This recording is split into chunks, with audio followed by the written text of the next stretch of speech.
السلام علیکم ورحمۃ اللہ وبرکاتہ۔ الحمدللہ، ہمیں امید ہے کہ آپ حضرات بخیر و عافیت ہوں گے اور قرآن پاک پڑھنے کی مشق اور کوشش کر رہے ہوں گے۔ اللہ پاک آپ کی کوششوں کو قبول فرماوے اور مزید ترقی عطا فرماوے۔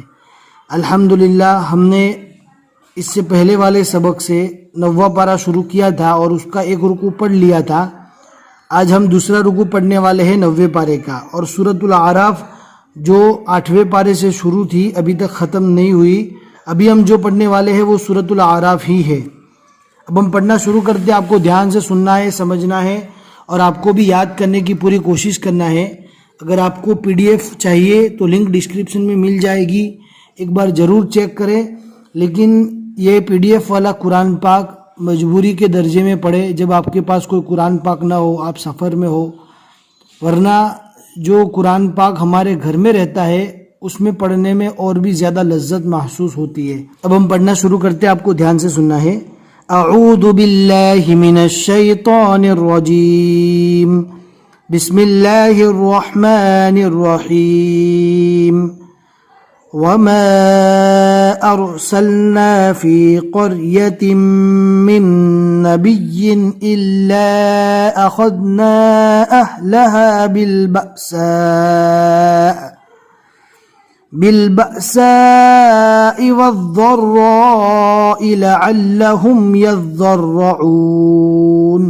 یہاں پر دھیان سے پڑھنا ہے، وذ واو کو زود سے ملانا ہے، والضر زود کو رو سے ملانا ہے، والضراء لعلهم، اسی طرح یہاں پر بھی پڑھنا ہے يضرعون۔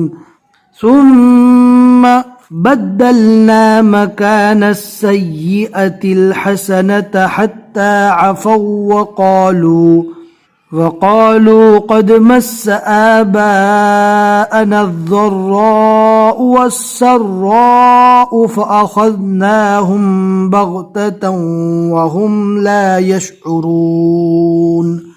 نون کو ڈائریکٹ زود سے ملانا ہے، اور اسی طرح یہاں پر بھی واو کو سین سے ملا کر سین کو رو سے ملانا ہے۔ بہت ہی آسان ہے لیکن سمجھ کر پڑھنے کی ضرورت ہے۔ وَلَوْ أَنَّ أَهْلَ الْقُرَىٰ آمَنُوا وَاتَّقَوْا لَفَتَحْنَا عَلَيْهِمْ بَرَكَاتٍ من السماء والأرض ولكن كذبوا فأخذناهم بما كانوا يكسبون۔ أفأمن أهل القرى أن يأتيهم بأسنا بياتا وهم نائمون۔ أَوَأَمِنَ أَهْلُ الْقُرَىٰ أَن يَأْتِيَهُمْ بَأْسُنَا ضُحًى وَهُمْ يَلْعَبُونَ۔ أَفَأَمِنُوا مَكْرَ اللَّهِ، رو اور اللہ کے لام کو پور پڑھنا ہے، اور ہا کے نیچے زیر ہے، رکنے کی حالت میں جزم سے بدل جائے گا۔ فَلَا يَأْمَنُ مَكْرَ اللَّهِ إِلَّا الْقَوْمُ الْخَاسِرُونَ۔ صدق اللہ العظیم۔ سورۃ الاعراف کی یہاں تک 99 آیتیں ہوئی، اور یہاں تک 9ویں پارے کے 2 رکوع اور سورۃ الاعراف کے 12 رکوع مکمل ہوئے، اور آج کے رکوع میں ہم نے 6 آیتیں پڑھی۔ ہمیں امید ہے کہ آج کا سبق آپ کو سمجھ میں آ گیا ہوگا۔ اپنے دوستوں کو شیئر کرنا نہ بھولیں، جتنے لوگ بھی آگے پڑھتے رہیں گے انشاءاللہ آپ کو ثواب ملتا رہے گا۔ اگر آپ کچھ پوچھنا چاہتے ہیں تو کمنٹ میں پوچھیے، یا ٹیلی گرام جوائن کر کے آپ پرسنل میں میسیج کر سکتے ہیں، انشاءاللہ ہم جواب دینے کی پوری کوشش کریں گے۔ بس آج کے لیے اتنا ہی سبق۔ السلام علیکم ورحمۃ اللہ وبرکاتہ۔